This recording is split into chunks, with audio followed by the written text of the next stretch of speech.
soyuq havalara görə çatlaması problemidir. Baxın, harda iri yetişmiş gilas varsa demək olar ki çatlayıbdır. Hər vaxtınız xeyir olsun dəyərli izləyicilər. Nəhayət ki 7 gün buludlu havadan və 3 gün dalbadal yağan yağışlardan sonra gün çıxdı və yaz havası hiss olunmaqdadır. Bugünkü videoda isə mən bağbanların əziyyət çəkdiyi digər bir problem haqqında danışmaq istəyirəm. Bu problem əslində son dövrlərin problemidir. Yəni son 7-8 ildə bu artıq baş verməyə başlayıb. Əvvəl isə bu cür problemlə biz üzləşmirdik. Bu problem isə gilasların soyuq havalara görə çatlaması problemidir. Baxın, kifayət qədər ötən günlər soyuq hava olub, yenə kifayət qədər gilas çatlayıb. Yəni bu isə növbəti bir zərərdir. Baxın, istənilən budağı qaldırıb bir çatlamışlar kifayət qədər vardır. Sadəcə burada prosta işıq düşür. Baxın nə qədər çatlaq varsa. Baxın.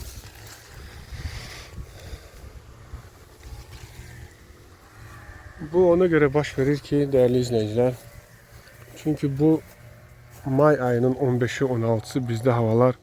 Ümumiyyətlə may ayında bizdə hava baxın. Harda iri yetişmiş gilas varsa demək olar ki çatlayıbdır. Bu ona görə baş verir ki, bu may ayında bizdə havalar çox soyuq keçdi. Təsəvvür edin, may ayının 15-i 16-sı bizdə gündüz havanın temperaturu 12 dərəcə, gecə isə hətta 6-8 dərəcəyə qədər düşmüşdür. Bu isə Azərbaycan üçün yəni qışa xas bir havadır. Yəni Azərbaycanda yaya xas bir hava deyil. Yəni yaz aylarına xas bir hava deyil. Çünki zaten Azərbaycanda qış o qədər soyuq keçmir. Azərbaycan hər hansı bir Skandinaviya ölkəsi və yaxud Rusiya deyil ki, bizdə qış soyuq keçsin. Zaten bizdə qış belə 6-8 dərəcə, hətta 10 dərəcədən də yuxarı temperatur olur. Ona görə də bu, baxın nə qədər çatlanmış gilas varsa, demək burada bunlar çürüdükdən sonra daha bəlli olacaq. Baxın. Bilmem düşürsə kadrlara. Baxın, bu da harda yetişmiş bir gilas varsa onlar çatlayıb.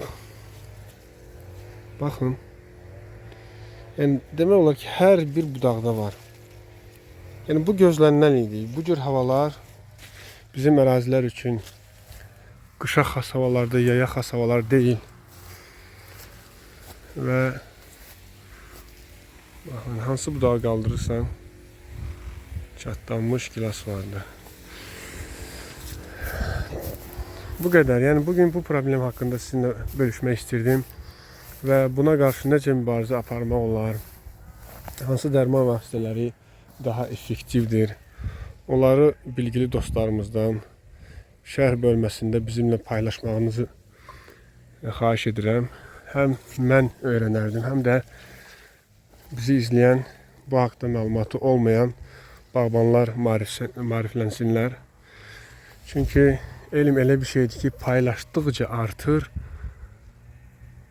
paylaşmadıqca isə azalır. Baxın, bu budaqda da var.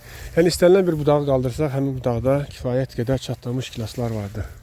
Dəyərli izləyicilər, bugün də bağbanların əziyyət çəkdiyi daha bir problem haqqında sizinlə video paylaşdım.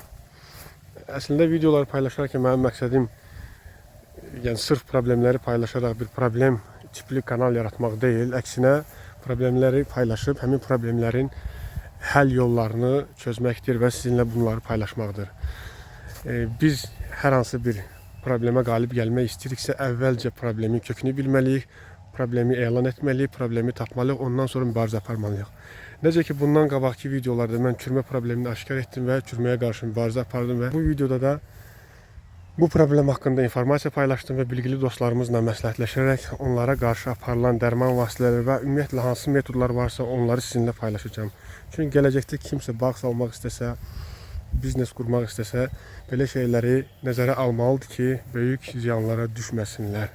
Təşəkkür edirəm. Bildiriş butonunu aktiv edin. Çünki yeni videolar daha da maraqlı olacaq və sizə dərhal xəbər gəlsin və bəyənməyi, paylaşmağı unutmayın.